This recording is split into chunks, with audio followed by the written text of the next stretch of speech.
Assalamualaikum warahmatullahi wabarakatuh. Kembali lagi bersama saya, Himawan Iza Pradana, dengan NIM 2024 dari kelas Desain dan Analisis Algoritma B. Pada kesempatan kali ini, saya akan menjelaskan pembahasan soal dari materi analisis algoritma non-rekursif. Tanpa berlama-lama lagi, langsung saja kita menuju pada soal yang nomor 1.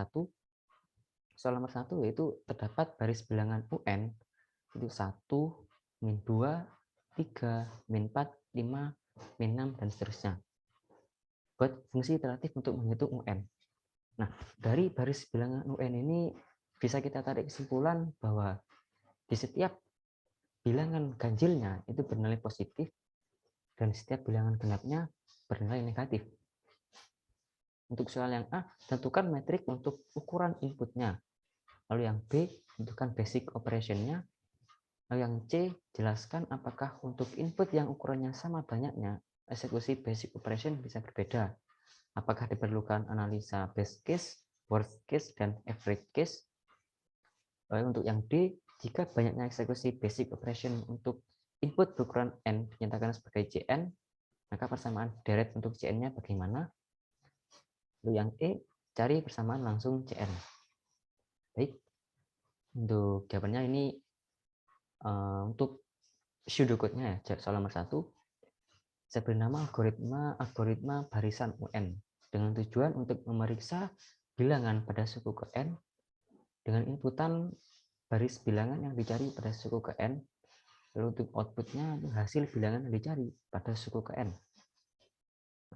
Di sini saya membuat variabel nilai sama dengan 0 dan variabel X sama dengan 1. Lalu ada sebuah perulangan, X kurang dari sama dengan N, maka akan dilakukan sebuah pengecekan.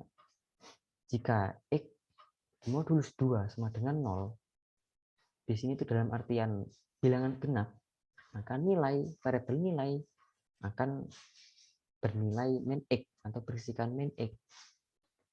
Lalu apabila tidak memenuhi kondisi ini, maka variabel nilai akan bersama dengan X atau berisikan X. Nah, apabila sudah melalui proses pengecekan ini, variabel X akan ditambahkan dengan 1. Lalu akan kembali lagi di perulangan ini sampai kondisi X tidak kurang dari sama dengan N. Maka akan langsung di return nilai. Baik, untuk soal yang B, jadi parameter ukuran inputannya itu adalah N. Mengapa? Nah, karena semakin besar nilai N atau bertambah banyaknya elemen array, maka semakin lama eksekusi loop atau perulangannya semakin banyak. Oleh karena itu, N merupakan metrik untuk ukuran input. Lalu yang C, basic operation berlangsung sesuai banyaknya X yang dieksekusi. Jika masuk loop 1 kali, maka basic operation-nya juga dieksekusi sebanyak 1 kali. Lalu dalam kasus ini tidak menggunakan analisis best case, worst case, dan average case, karena eksekusi basic operation-nya itu adalah sama. Lalu untuk persamaan deret Cn sama dengan sigma 1 dengan batas bawah I sama dengan 1 dan batas atasnya N. Untuk setiap perulangannya ditentukan hingga N. Lalu untuk persamaan langsung Cn sendiri itu Cn sama dengan sigma 1 dengan batas bawah I sama dengan 1, batas atasnya N sama dengan yang ini. Lalu ini bisa kita selesaikan dengan rumus summation 1. Rumus summation 1 bisa kita selesaikan dengan N min L plus 1. Nah, ini L ini sama dengan I. Jadi N min 1 plus 1 sama dengan N. Baik, itu untuk soal nomor 1. Kita lanjut soal nomor 2. Untuk pseudocode-nya ini bernama algoritma unique element dengan parameter inputan A 0 sampai N min 1. Tujuannya untuk memeriksa apakah setiap elemen A itu unik. Lalu untuk inputannya array A 0 sampai N min 1. Untuk outputnya mengembalikan true jika setiap elemen A itu unik dan false jika terdapat beberapa elemen yang nilainya sama. Lalu di sini ada sebuah perulangan. I sama dengan 0 sampai N-2. Lalu ada perulangan lagi untuk J sama dengan I plus 1 sampai N-1. Maka akan dilakukan pengecekan jika A, I, indeks ke I, sama dengan A, indeks ke J, maka akan di return false. Nah, apabila kondisi ini tidak memenuhi, akan di return true. Baik, untuk soal nomor 2 itu persamaan untuk menghitung banyaknya eksekusi basic operation-nya itu adalah seperti ini. Base case-nya itu base case Cn sama dengan sigma 1 dengan batas bawah I sama dengan 1 dan batas atasnya N. Lalu untuk worst case Cn itu sigma batas bawah I sama dengan 1, batas atasnya N-2 dikali dengan sigma batas bawahnya J sama dengan 1 dan batas atasnya N-1 I, atau maksud saya 1. Average case Cn sama dengan sigma I dengan batas bawahnya I sama dengan 1 dan batas atasnya N kuadrat min 2 dikalikan dengan 1/N kuadrat min N. Lalu untuk rumus langsungnya, untuk base case sendiri itu sama dengan 1, sama dengan yang soal nomor 1 tadi. Lalu untuk worst case-nya, worst case Cn, sigma 1 dengan batas bawah I sama dengan 1, batas atas N min 2, dikali dengan sigma batas bawahnya J sama dengan 1 dan batas atasnya N min 1. Untuk Cn sama dengan sigma 1 batas bawahnya I sama dengan 1, batas atasnya N min 2 ditambah dengan yang ini sigma 1 batas bawahnya batas bawah I sama dengan 1, batas atasnya N min 2 dikali dengan sigma 1 batas bawahnya J sama dengan 1, batas atasnya N min 1. Lalu untuk Cn sama dengan 1 ditambah dengan sigma N-1 plus N-1 min 1 plus 1 dengan batas bawahnya I sama dengan 1 dan batas atasnya N min 2. Lalu Cn sama dengan 1 ditambah dengan sigma N min 1. Operasi ini menghasilkan N min 1 ya. N 1 dengan batas bawahnya I sama dengan 1 dan batas atasnya N min 2. Lalu Cn sama dengan N min 1 sigma 1 tambah 1, batas bawahnya I sama dengan 1 dan batas atasnya N min 2. Lalu Cn sama dengan N min 1 dikali N min 1/N kuadrat dikurangi 2N plus 1. Lalu untuk average case-nya itu sigma I dengan batas bawahnya I sama dengan 0 dan batas atasnya N kuadrat min N dikali dengan 1/N kuadrat min N. Lalu Cn sama dengan sigma I 1/N kuadrat min N dengan batas bawahnya I sama dengan 0 dan batas atasnya N kuadrat min N.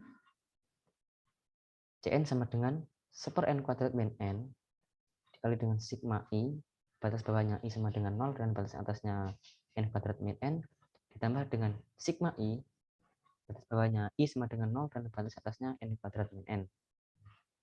Lalu Cn sama dengan 1/N kuadrat min N dikali dengan N kuadrat min N dikali N kuadrat min N plus 1 per 2.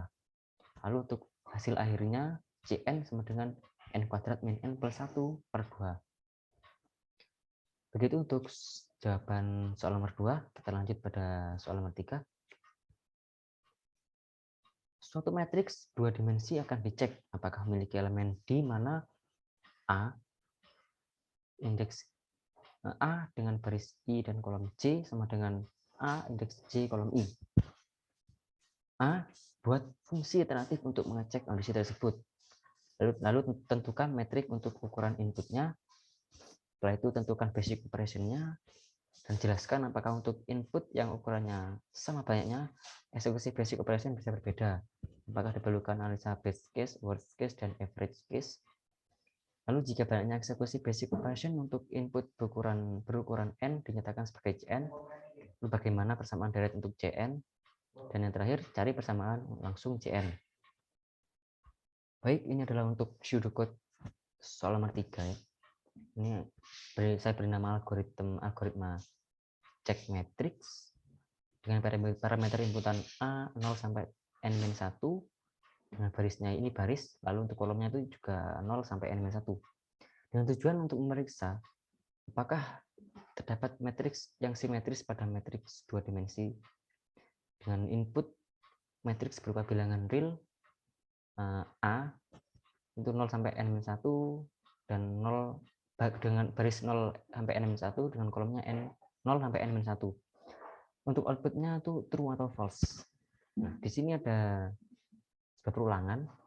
Untuk I sama dengan 0 sampai N-2, maka akan dilakukan perulangan lagi. Untuk J sama dengan 0 sampai N-1, maka akan dilakukan pengecekan jika A baris I kolom J tidak sama dengan A baris J kolom I, maka akan bernilai salah dari false. Apabila tidak memenuhi kondisi ini, maka akan di return true. Baik, untuk parameter ukuran inputannya adalah N. Sama seperti nomor 1 tadi. Semakin besar nilai N, bertambah banyaknya elemen array, maka semakin lama eksekusi loop atau perulangannya semakin banyak. Oleh karena itu, N merupakan metrik untuk ukuran input. Nah, lalu untuk basic operation-nya itu berlangsung sesuai banyaknya N yang dieksekusi. Dalam AIJ itu sama dengan AJI, setiap kali loop terdalam J dieksekusi, basic operation-nya dieksekusi satu kali. Ini untuk basic operation-nya itu ini ya, if AIJ tidak sama dengan AJI. Dan pada kasus ini tidak memerlukan analisis best case, worst case, dan average case karena peluangannya selalu sama, tergantung pada inputan N. Dan untuk persamaan, untuk menghitung banyaknya eksekusi basic operation-nya adalah ini base case-nya itu juga sama seperti nomor 1 tadi, dia bernilai 1. Lalu untuk worst case, itu sigma 1 dengan batas bawah I sama dengan 0, batas atasnya N sama dengan N-2, dikali dengan sigma 1, batas bawahnya J sama dengan 1, dan batas atasnya N-1. Lalu untuk rumus langsungnya, untuk base case-nya itu sama dengan 1, untuk worst case CN-nya itu sigma 1 dengan batas bawahnya I sama dengan 0, batas atasnya N sama N-2, dikali dengan sigma 1, batas bawahnya J sama dengan 1, dan batas atasnya N-1.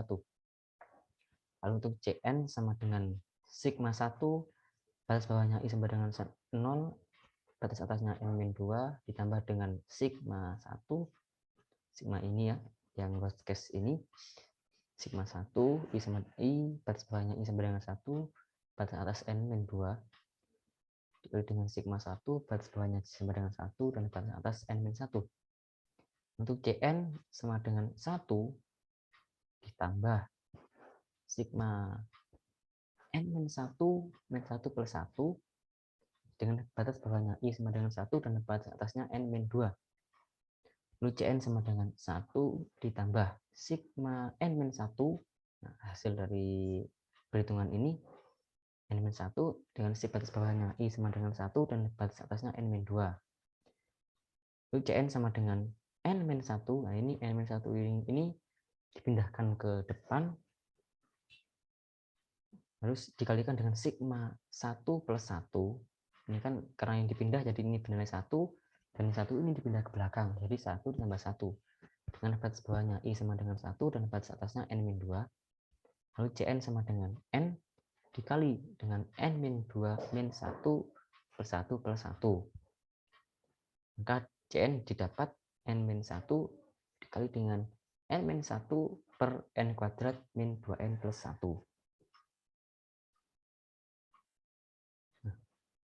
Sekian pembahasan soal materi analisis algoritma non-rekursif dari saya. Saya mohon maaf yang sebesar-besarnya apabila ada kesalahan dalam menyampaikan materi. Saya akhiri. Wassalamualaikum warahmatullahi wabarakatuh.